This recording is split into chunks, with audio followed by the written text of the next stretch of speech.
அனைவருக்கும் வணக்கம். இன்றைய பதிவில் வரும் பங்குனி மாதத்துடைய முக்கியமான ஒரு சிறப்பு நாளான சக்தி வாய்ந்த நாளான இந்த பங்குனி உத்திர நாளில் முருகப்பெருமானை நினைத்து இந்த ஒரு வார்த்தையை மட்டும் 108 முறை நீங்கள் சொல்லுங்கள். உங்களுடைய எல்லா விதமான வாழ்க்கையில் இருக்கிற தடைகளும் நீங்கி நீங்கள் என்ன வேண்டுதல் வைக்கிறீங்களோ நிச்சயமாக அது நிறைவேறும். அதை பற்றின முழு தகவலை தான் நம்ம இந்த பதிவில் பார்க்க இருக்கிறோம். இப்போ தான் நம்ம சேனலில் நீங்கள் ஃபஸ்ட் டைம் வாட்ச் பண்ணுறீங்கன்னா மறக்காமல் சப்ஸ்கிரைப் பண்ணிக்கோங்க. பக்கத்தில் இருக்கிற பெல் ஐக்கானை கிளிக் பண்ணிக்கோங்க. அப்போ தான் நான் போடுற வீடியோஸ் எல்லாமே உங்களுக்கு நோட்டிஃபிகேஷன் வரும். இப்போ வீடியோக்குள்ளே போகலாம். பங்குனி மாதத்தில் ரொம்ப சிறப்பு வாய்ந்த ஒரு நாள் தான் இந்த பங்குனி மாதத்துடைய பங்குனி உத்திரம். அப்படி இந்த பங்குனி உத்திர நாளில் நம்ம முருகப்பெருமானை வழிபட்டோம் அப்படின்னா நம்மளுடைய வேண்டுதல் சீக்கிரமாக கைகூடும் அப்படின்னு சொல்லப்படுகிறது. அதுவும் முக்கியமாக நம்மளுடைய வேண்டுதலில் இருக்கிற எல்லா விதமான தடைகளையுமே முருகப்பெருமான் நீக்கி நம்ம என்ன வரம் கேட்கிறோமோ அந்த வரத்தை நிச்சயமாக நமக்கு கொடுத்து அவர் அருள் புரிவார்.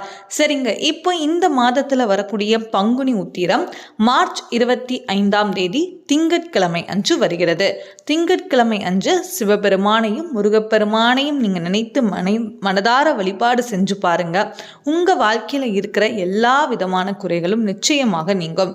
சரிங்க, இப்படி சக்தி வாய்ந்த இந்த நாளில் முருகப்பெருமானை நினைத்து நீங்கள் வழிபாடு செய்யுங்க. முருகப்பெருமானுடைய பாடல்கள் பாராயணம் பண்ணுங்க. உங்களுக்கு என்ன வரம் வேண்டுமோ அந்த திருப்புகளை நீங்கள் பாராயணம் செய்துக்கோங்க. அதோடு இப்போ நான் சொல்லக்கூடிய இந்த ஒரு வார்த்தையும் ஒரு 108 முறை நீங்கள் சொல்லுங்க. சரிங்க, இப்போ என்ன அப்படிங்கிறத பற்றி பார்த்துடலாம். நம்ம வாழ்க்கையில் இருக்கிற எல்லா விதமான துன்பங்களும் நம்மை விட்டு நீங்கணும். அதாவது வேலுண்டு வினை இல்லை அப்படின்னு சொல்லுவாங்க.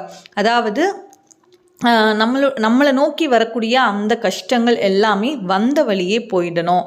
அதனால் நீங்கள் என்ன பண்ணுங்க அப்படின்னா ஓம் ஐம் ரீம் வேல் காக்க, ஓம் ஐம் ரீம் வேல் காக்க. எப்படிப்பட்ட கஷ்டங்கள் துன்பங்கள் என்கிட்ட நெருங்கினாலும் முருகப்பெருமானுடைய அந்த வேல் நிச்சயமாக என்னை காக்கும் அப்படிங்கிற நம்பிக்கையோடு நீங்கள் சொல்லுங்க.